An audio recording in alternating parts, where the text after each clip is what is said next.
നമസ്കാരം. നേഷൻ ഫസ്റ്റിലേക്ക് എല്ലാവർക്കും സ്വാഗതം. ഇന്ന് തെരഞ്ഞെടുപ്പിന്റെ പ്രധാനപ്പെട്ട ആദ്യഘട്ട ദിവസമാണ്. ആദ്യഘട്ട തെരഞ്ഞെടുപ്പൊക്കെ നടന്നുകൊണ്ടിരിക്കുകയാണ്. വോട്ടിംഗ് സംവിധാനങ്ങളൊക്കെ നടന്നുകൊണ്ടിരിക്കുകയാണ്. നമ്മളോടൊപ്പം ചേരുന്നത് ഹൈബീഡൻ എം പി ആണ്. നമസ്കാരം എം പി.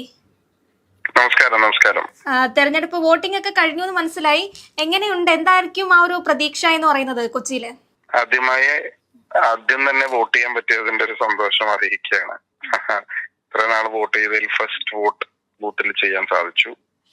ഞങ്ങൾ പ്രതീക്ഷിക്കുന്നത് സംസ്ഥാന സർക്കാരിനെതിരെയുള്ള അതിശക്തമായ ഒരു വികാരം പ്രകടിപ്പിക്കുന്ന ഒരു തെരഞ്ഞെടുപ്പായിരിക്കും.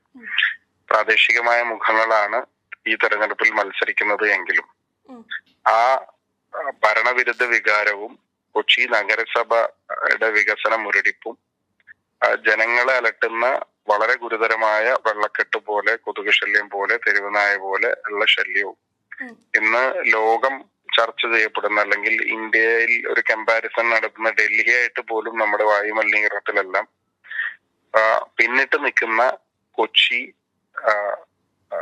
ആ ജനങ്ങൾ പ്രകടിപ്പിക്കുന്നത് UDF-ന് അനുകൂലമായ ഒരു വികാരമായിരിക്കുമെന്നാണ് എന്റെ വലിയ പ്രതീക്ഷ.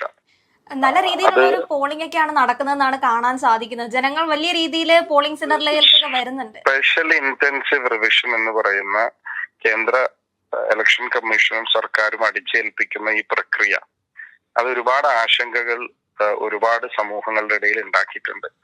അപ്പോ ഒരു ഐഡന്റിറ്റി ക്രൈസിസ് കൂടി മാറ്റാൻ വേണ്ടിയിട്ടുള്ള ജനങ്ങളുടെ ഒരു വലിയ പ്രതിഷേധം ഈ തെരഞ്ഞെടുപ്പിൽ ഉണ്ടാവുമെന്ന് ഞാൻ കരുതുകയാണ്. അത് ഐക്യജനാധിപത്യ മുന്നണിക്ക് ഇന്നിന്റെ സാഹചര്യത്തിൽ, രാഷ്ട്രീയ സാഹചര്യത്തിൽ അനുകൂലമായി മാറുമെന്ന് തന്നെയാണ് ഞങ്ങളുടെ ഉത്തമ പ്രതീക്ഷ. ഇതിനകത്തില് ഇപ്പോ നിലവിലാണെങ്കിൽ CPM നേതാക്കൾ അല്ലെങ്കിൽ CPM സ്ഥാനാർത്ഥികൾ ഇവരൊക്കെ ഒന്നും അധികം പ്രതികരണങ്ങളിലേക്ക് വരുന്നില്ല എന്നാണ് മാധ്യമങ്ങളിലൂടെ നമുക്ക് കാണാൻ സാധിക്കുന്നത്. അപ്പോ അതിന്റെ ഒരു കാര്യം എന്ന് പറഞ്ഞു കഴിഞ്ഞാൽ തെരഞ്ഞെടുപ്പിൽ അവർ ഭയപ്പെടുന്നത് കൊണ്ട് തന്നെയാണോ? തീർച്ചയായിട്ടും ഈ തെരഞ്ഞെടുപ്പ് ഞാൻ പറഞ്ഞല്ലോ, പ്രാദേശിക തെരഞ്ഞെടുപ്പിൽ അതിൻ്റെതായ ഒരുപാട് സവിശേഷതകളും പ്രതിസന്ധികളും പ്രയാസങ്ങളും എല്ലാം ഉണ്ടാവും. പക്ഷെ ഒരു വലിയ വിഭാഗം ജനങ്ങൾ ഇപ്പോ രാഷ്ട്രീയം സൂക്ഷ്മമായി നിരീക്ഷിക്കുന്ന, എന്നാൽ കക്ഷി രാഷ്ട്രീയത്തിന് അതീതമായി രാജ്യ സംസ്ഥാന താല്പര്യങ്ങൾക്ക് വേണ്ടി വോട്ട് ചെയ്യുന്ന ഒരു വലിയ വിഭാഗം ആളുകളാണ് ഇതിന്റെ ജയപരാജയങ്ങൾ നിർണ്ണയിക്കുന്നത്. അവര് ഇത്തവണ വിവേകപൂർവം അവരുടെ വോട്ട് ജനാധിപത്യ മതേതര മുന്നണിയായ UDF-ന് ചെയ്യും എന്ന് തന്നെയാണ് എന്റെ ഉറച്ച വിശ്വാസം. LDF-ന്റെ ആത്മവിശ്വാസം ഇല്ലായ്മയായിരിക്കാം അവരൊരുപക്ഷെ മാധ്യമങ്ങളുടെ മുമ്പിൽ പ്രത്യക്ഷപ്പെടാത്തത്.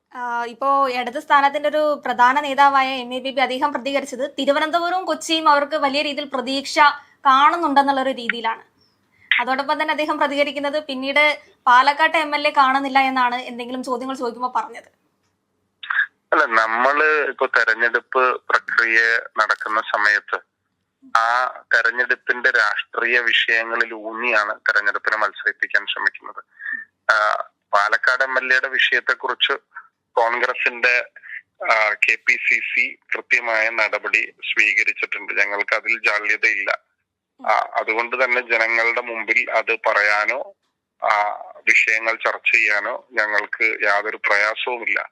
ഈ തെരഞ്ഞെടുപ്പ് പാലക്കാട് MLA അതിനീകരിച്ചിട്ടുള്ള തെരഞ്ഞെടുപ്പല്ലല്ലോ. ഈ തെരഞ്ഞെടുപ്പ് എന്ന് പറയുന്നത് ജനങ്ങളുടെ നിത്യജീവിതവുമായി ബന്ധപ്പെട്ട്, ശബരിമലയിലെ സ്വർണക്കൊള്ളയുമായി ബന്ധപ്പെട്ട്, വിശ്വാസികൾക്ക് അനുഭവിക്കേണ്ടി വന്ന ബുദ്ധിമുട്ടുമായി ബന്ധപ്പെട്ട്, വിലക്കയറ്റവും ക്രമസമാധാന പ്രശ്നങ്ങളും മയക്കുമരുന്നിന്റെ ഉപയോഗവും ഇതെല്ലാം ഓരോ വിഭാഗം ആളുകളെ എഫക്ട് ചെയ്യുന്നതാണ്. ആ വിഭാഗം ആളുകൾ അവരുടെ കൃത്യമായ പ്രതികരണം അറിയിക്കുന്ന ഒരു തെരഞ്ഞെടുപ്പായി ഇത് മാറുമെന്ന് പറയാണ്. കൊച്ചിയുടെ പശ്ചാത്തലത്തിൽ ഞാൻ പറഞ്ഞല്ലോ, കൊച്ചിയുടെ വികസന മുരടിപ്പും കൊച്ചിയിൽ ശാശ്വതമായി പരിഹരിക്കപ്പെടേണ്ട പ്രശ്നങ്ങളിൽ യാതൊരു ചെറുവിരൽ പോലും അനക്കാത്ത ഒരു സർക്കാരിനെതിരെ, ഒരു ഭരണകൂടത്തിനെതിരെയുള്ള ഒരു വികാരമായിരിക്കും ഞാൻ പ്രതീക്ഷിക്കാം. അപ്പോ ഈ പറയുന്ന രാഹുൽ വിഷയം എന്തായാലും ഈ തദ്ദേശത്തെ കോൺഗ്രസിനെ ബാധിക്കില്ല എന്ന് തന്നെയാണോ പറയുന്നത്? ഒരിക്കലുമില്ല. ഇത് കുറേയധികം ആളുകളെങ്കിലും ഇത് രാഷ്ട്രീയമാണെന്ന് ചിന്തിക്കുന്ന, അല്ലെങ്കിൽ കേരളത്തിലെ ഏറ്റവും നല്ല പോലീസ് ഫോഴ്സ് എന്ന് നമ്മൾ എല്ലാവരും ഇപ്പോഴും പറയുമ്പോഴും, ഏത് ഭരണം വന്നാലും ഏറ്റവും മികച്ച പോലീസ് ഫോഴ്സ് ആണെന്ന് പറയുമ്പോഴും, തെരഞ്ഞെടുപ്പുമായി ബന്ധപ്പെട്ട് ഇതിന്റെ ചർച്ചകൾ നീട്ടിക്കൊണ്ടുപോകാൻ വേണ്ടിയിട്ടുള്ള നടപടികൾ മാത്രമാണ് ഗവൺമെന്റിന്റെ ഭാഗത്ത് ഉണ്ടായിട്ടുള്ളതെന്ന് വിചാരിക്കുന്ന ഒരു വിഭാഗം ആളുകളുണ്ട് നമ്മുടെ. തീർച്ചയായിട്ടും ഈ ഇടതുപക്ഷത്തിൽ നിന്ന് രാഹുലിന്റെ കേസ് മാത്രം ഉയർത്തിക്കാട്ടി പല അഴിമതികളും മുക്കാനായിട്ടാണ് ശ്രമിക്കുന്നത്, അല്ലെങ്കിൽ അത് ചർച്ച ചെയ്യപ്പെടരുത് എന്ന ഒരു ഉദ്ദേശം കൊണ്ടാണ് ഇത് വീണ്ടും വീണ്ടും വലിച്ചിരുന്നതെന്ന് ഒരു ആക്ഷേപം കൂടി ഉയർന്നു വരുന്നുണ്ട്. തീർച്ചയായിട്ടും അത് സ്ഥിരീകരിക്കുന്നതാണ് പല വാർത്തകളും മാധ്യമങ്ങളിലൂടെ വരുമ്പോൾ അല്ലെങ്കിൽ പോലീസിന്റെ ഇടപെടലുകൾ കാണുമ്പോൾ സർക്കാരിന്റെ ഭാഗത്തു നിന്നുള്ള ആളുകളുടെ ബ്രീഫിംഗ് ഉണ്ടാവുമ്പോൾ നമുക്ക് തോന്നുന്നത് അത് ഈ തെരഞ്ഞെടുപ്പിനെ ഉന്നം വെച്ചുകൊണ്ട് തന്നെ ആയിരിക്കും ഞങ്ങൾ പ്രതീക്ഷിക്കുകയാണ്. പക്ഷെ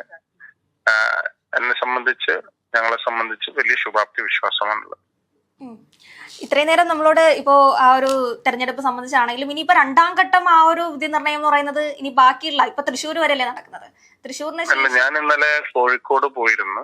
കോഴിക്കോട് ജനങ്ങളുടെ വലിയ പോസിറ്റീവ് റെസ്പോൺസ് ആണ് ജില്ലയിലെമ്പാടും UDF-ന് ലഭിച്ചുകൊണ്ടിരിക്കുന്നത്. അത് ഞങ്ങൾക്ക് വലിയ പ്രതീക്ഷ നൽകുന്നത് തന്നെയാണ്.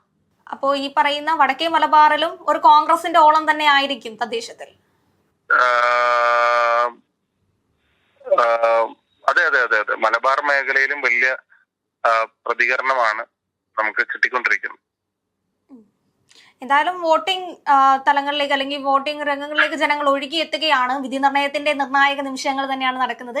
അപ്പോ ഇപ്പൊ MP ഒരു യാത്രയിലാണെന്ന് ഞാൻ മനസ്സിലാക്കുന്നു. ഇത്രയും നേരം നമ്മളോട് പങ്കുവെച്ച അല്ലെങ്കിൽ അതിന്റെ കാര്യങ്ങളൊക്കെ വിശദമായി പറഞ്ഞു തന്ന MP-യോട് നന്ദിയുണ്ട്. പിന്നീട് നമുക്ക് ഇലക്ഷൻ കഴിഞ്ഞിട്ട് ഒരിക്കൽ കൂടെ കാണാം. തീർച്ചയായിട്ടും. Thank you. Okay sir. Okay, thank you.